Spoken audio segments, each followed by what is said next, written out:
ఉండటం ఈ ప్రకృతికి ఇష్టం లేదేమో. ఓ దేవుడా, దయచేసి మా బావ పక్కన ఉన్నప్పుడు ఇలా ఉరుములు మెరుపులతో భయపెట్టొద్దు. నాకు భయం వేసి నేను మా బావ దగ్గరికి వెళ్ళడం ఆయనకు ఇష్టం లేదు. నేను పొరపాటున హక్ చేసుకున్నా మా బావకి నచ్చదు. ప్లీజ్ అర్థం చేసుకో.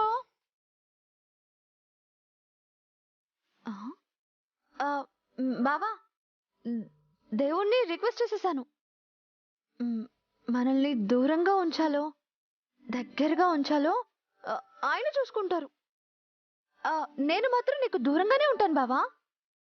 నువ్వు చక్కగా ఆ బెడ్ మీద పడుకో, నేను హాయిగా చాపేసుకుని కింద పడుకుంటాను.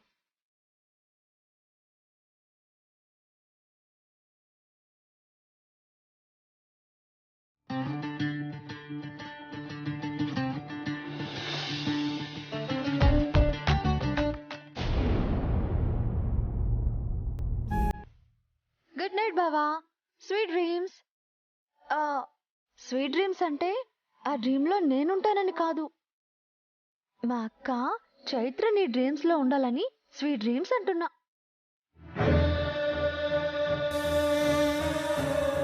నిజమే, నా చైత్ర నా జీవితంలోకి తీపి కలలానే వచ్చి చేదు ఒంటరితనాన్ని మిగిల్చి వెళ్ళిపోయింది.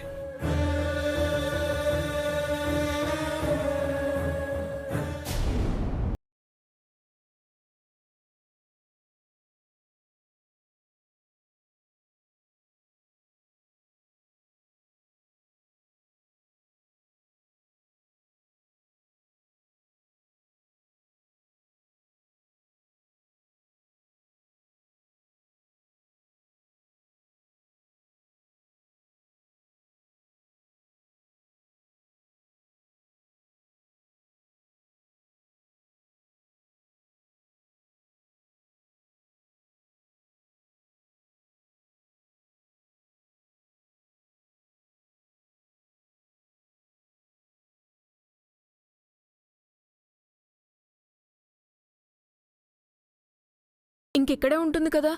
అవునరా, ఇదే ఇంకా తన ఇల్లు. అయినా ఆ డౌట్ నీకెందుకు వచ్చింది? గానుమానం వాడదే కాదమ్మా, మాది కూడా. ఈ ఇల్లు తనదే, ఈ ఇంట్లో వాళ్ళు నందుకు సంబంధించినోళ్లే. కానీ విరాజ్ బాబే మా నందుని తన మనిషిలా చూసుకుంటాడా లేదా అని గాబరాగా ఉన్నాం. విరాజ్బాబుకి అలకనంద మరదలే అని తెలిసినా అంతగా ఇష్టపడట్లేదు. గదే మాకు బాధగా ఉంది. తాత, రాక్ స్టార్ ఇప్పటికిప్పుడు నందు అక్కని ఇష్టపడలేడు. కొంత టైం పడుతుంది. గదేనమ్మా మా బెంగ కూడా. విరాజ్ బాబు నందుని ఎప్పటికిష్టపడతాడో, అసలు ఇష్టపడతాడో లేదో, గదెప్పటికి సంతోషంగా ఉంటుందోనని మా విచారం. పిన్ని, రాక్ స్టార్ పలానా రోజు నందు అక్కని ఇష్టపడతాడని నేను చెప్పలేను. కానీ ఎప్పటికైనా నందు అక్కని యాక్సెప్ట్ చేస్తాడు. ఎందుకంటే చైత్రక్కని ద్వేషిస్తూనే రాక్ స్టార్ తాళి కట్టాడు. ఆ తరువాత అక్క ప్రేమని అర్థం చేసుకొని తానే ప్రాణంలా ప్రేమించాడు. అంతలా ప్రేమించిన చైత్రక్కని రాక్ స్టార్ మర్చిపోవడానికి, నందు అక్కని చైత్రక్క స్థానంలో చూడ్డానికి కొంచెం టైం పట్టొచ్చు. అక్క, ఈలోపే నందు అక్క కోసం మనం ఏదో ఒకటి చేయాలక్క. నందు అక్క రాక్ స్టార్ సంతోషంగా ఉండేలా చూడాలి. అవును మహి, గది ఎన్నాళ్ళు కష్టాల్ని అనుభవిస్తూనే ఉంది.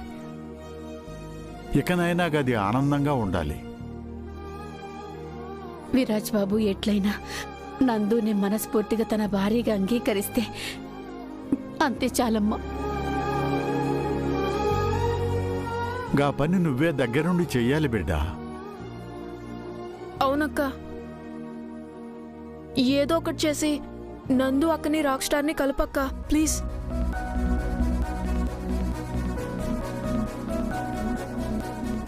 సరే, ఆ దేవుడు ఏం నిర్దేశించినా మానవ ప్రయత్నంగా నేను ఏదో ఒక ప్రయత్నం చేస్తాను. నందు అక్కని రాక్ స్టార్ని కలుపుతాను.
చైత్ర,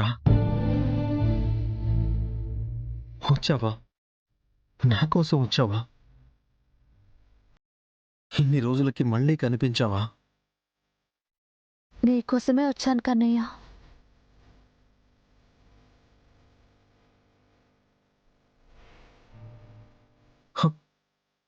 నన్ను క్షమించు. క్షమాపణ ఎందుకు కన్నయ్య? నాలో ప్రేమని బ్రతికించాలని నందుతో ఏ నాటకమైతే మొదలు పెట్టానో ఆ నాటకం విఫలమైంది.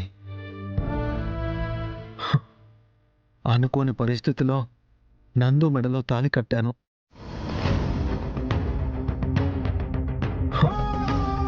నీ స్థానంలోకి నందుని తీసుకొచ్చాను. నా ప్రేమ నేనే చంపుకున్నాను.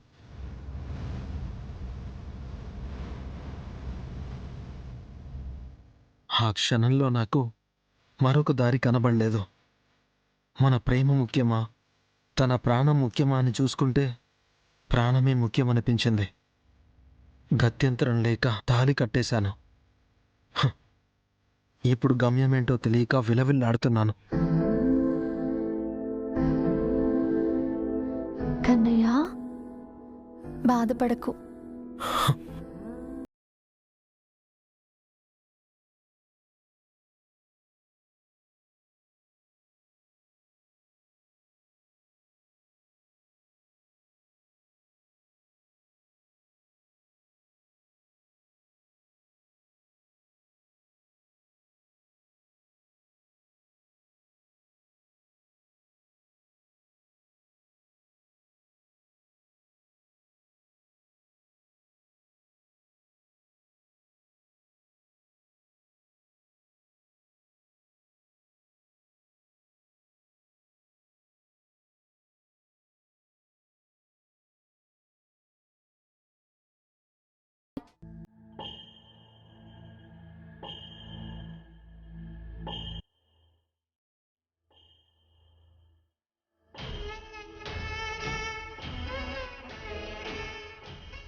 నందు వేరు, నేను వేరు కాదు.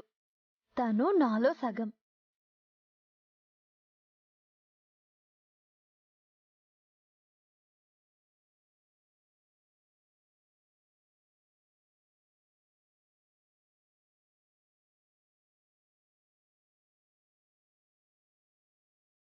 అప్పుడు నా కోసం తను మా వాళ్లకు దూరం అయింది. ఇప్పుడు నేను దూరం అయితే తను నా స్థానంలో నీ దగ్గరకు వచ్చింది.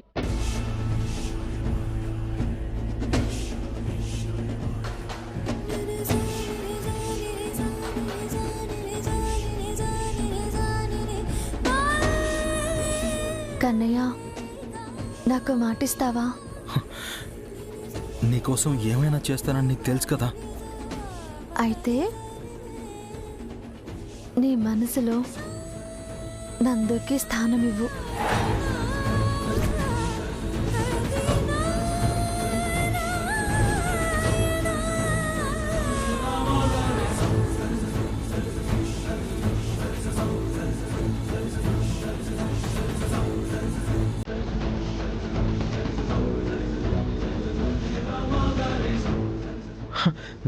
చైత్ర, నందు నీ దగ్గరికి వచ్చేలా చేసింది నేనే.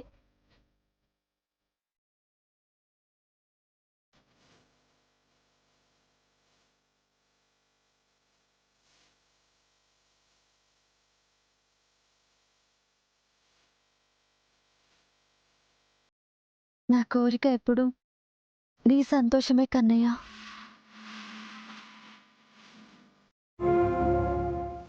నీ పక్కన నందు ఉంటే నేను ఎక్కడున్నా సంతోషంగా ఉంటాను.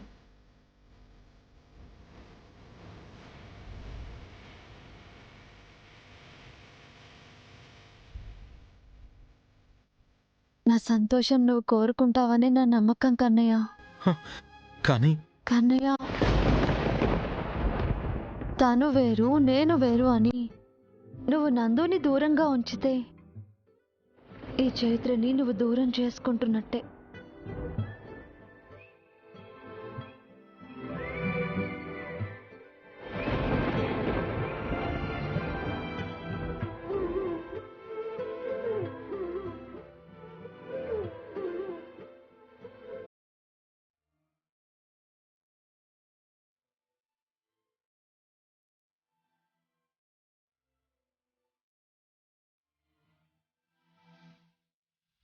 నీ పక్కన నందులా ఉంది నేనే. నందు వేరు నేను వేరు కాదు. తను నాలో సగం. నీ మనసులో నందుకి స్థానం ఇవ్వు.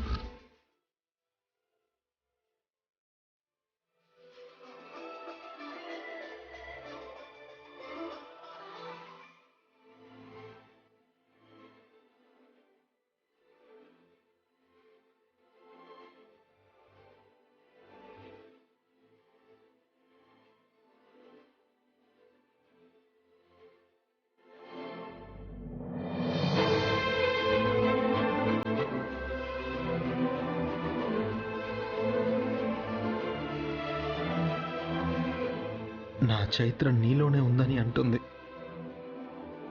నీకే నా ప్రేమని పంచమంటుంది. ఎలా నందు, ఎలా? నా చైత్ర సంతోషమే నా సంతోషం. కానీ ఆ ప్రేమని ఇష్టాన్ని చూపించడానికి నాకు కొంచెం టైం కావాలి. ఇన్నాళ్ళు చైత్ర జ్ఞాపకాలతో మునిగిపోయిన నా మనసుకి నువ్వే చైత్ర అని సర్ది చెప్పుకోవాలి.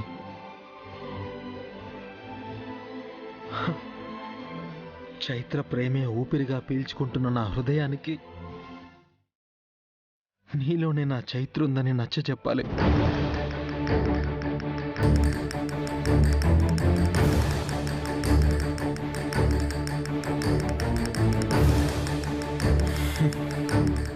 అప్పటి వరకు నన్ను అర్థం చేసుకో.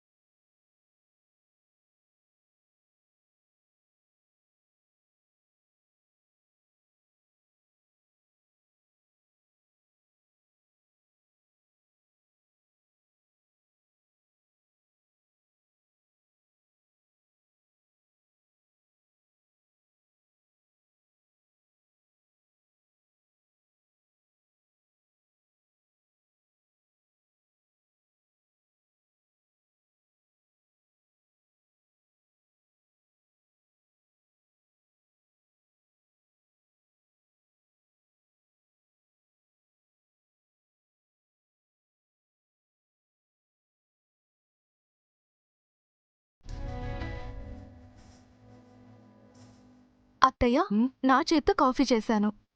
నీకెందుకమ్మా ఇవన్నీ? పర్లేదు అత్తయ్య, తీసుకోండి. బామ్మగారు, ఆనంద్ గారు. Thank you.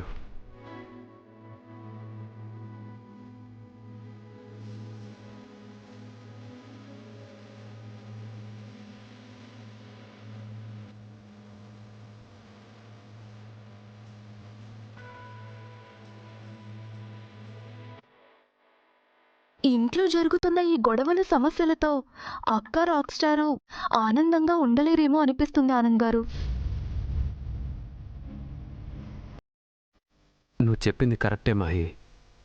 విరాజ్ని చైత్రని మనశ్శాంతిగా ఉండనివ్వట్లేదు. ఇంట్లో ఒక సమస్య తీరిపోతుంది అనుకునే లోపు బయట నుంచి ఓ సమస్య, ఆ సమస్య తీరిపోతుంది అనుకునే లోపు మరో సమస్య. ఏ సమస్య వచ్చి పడుతుందో తెలిసి చావడం లేదు. అందుకనే బామ్మగారు, ఈ సమస్యల నుంచి, ఈ గొడవల నుంచి అక్కని రాక్ స్టార్ని దూరంగా కొన్ని రోజుల పాటు ఎక్కడికైనా పంపిస్తే బాగుంటుందేమో.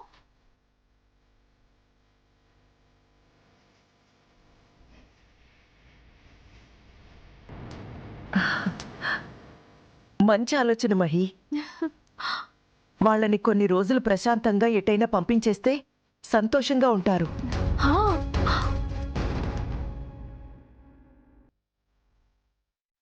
ఏమంటావురా ఆనంద్?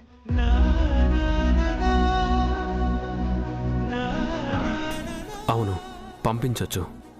కానీ ఆ రిపోర్ట్స్ ఏదో రావాలి కదా. అవి ఈ రోజే వస్తాయి కదరా. ఆ రిపోర్ట్లో ఖచ్చితంగా మా అక్కనే వస్తుంది. ఎందుకంటే తను నా రక్తం పంచుకు పుట్టిన నా సొంత అక్క. ఆ నమ్మకం మాకు ఉందమ్మా. కాకపోతే ఆ మచ్చ వేసిన వాళ్ళకి, అనుమానం తీరాల్సిన వాళ్ళకి అనుమానం తీరిపోతే ఇంకా ఏ అడ్డంకి ఉండదు. అవునే మనవరాలా, వాడెవడో కేసు గీసు అని తిరుగుతున్నాడు కదా. వాడి గోల ఇంట్లో ఉన్నారు కదా తలతిక్క మంద. వాళ్ళ అనుమానం కూడా తీరిపోతే ఇక ఏ సమస్యలు వాళ్ళకుండవు. అప్పుడు స్వేచ్ఛగా మంచి రీఫ్రెష్ అయ్యే ప్లేస్కి మనం వాళ్ళని పంపించేద్దాం. ఏమంటావురా పెద్దోడా? అలాగే బామ్మ.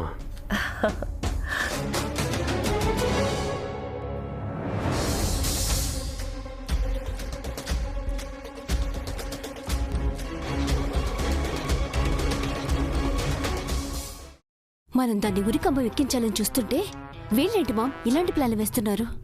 వెయ్యనివ్వవే. వాళ్ళు ఎన్ని ప్లాన్లు వేసినా, ఎంత నమ్మకంగా ఉన్నా డిఎన్ఏ రిపోర్ట్ మనకు అనుకూలంగానే కదా వచ్చేది. ఏంటో నేనేం మాట్లాడినా, ఏం రియాక్షన్ ఇచ్చినా ఏమవుతుందోనని నాకు భయంగా ఉంది పిన్ని. ఎందుకు భయం? నిన్న ఆనంద్ గారిచ్చిన వార్నింగే నాకు గుర్తొస్తోంది. స్మైలీ, ఆనంద్కి, మీ అత్తయ్యకి, మా అమ్మకి, వాళ్ళ ముగ్గురికి ఆ డిఎన్ఏ రిపోర్ట్ రాగానే ఆ రిపోర్ట్లో అది చైత్ర కాదని వచ్చిన తర్వాత ఒక్కొక్కళ్ళకి ఎలా చెప్పాలో అలా చెప్పి వాళ్ళ కళ్ళు తెరిపిస్తాను. అప్పుడుంటుంది ఆ నకిలీ దానికి.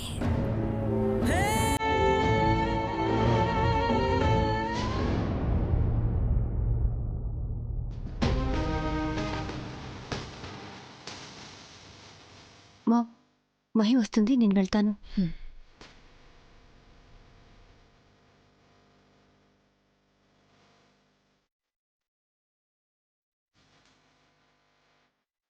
ఏంటి, మా అక్క మీద కొత్త ప్లాన్స్ ఏమైనా వేస్తున్నారా? మా ప్లాన్స్ పక్కన పెట్టు. నువ్వేంటి మీ బావ పక్కన ఆ డమ్మీని జత చేసి విహారయాత్రలకు పంపించడానికి ప్లాన్ చేస్తున్నట్టున్నావు. కొన్ని దుష్టగ్రహాలకి, శనిగ్రహాలకి దూరంగా ఉండాలని. అబ్బో పిన్ని, ఆ డమ్మీ అక్కని చూసుకొని ఈ సిల్లి చెల్లి బాగానే రెచ్చిపోతుంది. అది నకిలీదని తెలిసి కూడా ఎందుకే వాళ్ళని కలపడానికి అంత ఆరాటపడుతున్నావు? ఇక్కడ నకిలీ ప్రేమలుంది ఎవరికో, డమ్మే భార్యల్లా బ్రతుకుతుంది ఎవరో. త్వరలోనే తెలిసిపోతుందిలేండి. చూసావు పిన్ని, నన్ను ఎన్ని మాట్లాడుతుందో. గుమ్మడికాయల దొంగ ఎవరు అంటే భలే భుజాలు తడుముకుంటున్నావు స్మైలీ. ఈరోజు బయటపడుతుంది. ఎవరు దొంగలో, ఎవరు ఉరికంబం ఎక్కబోతున్నారో అన్నీ బయటపడతాయి.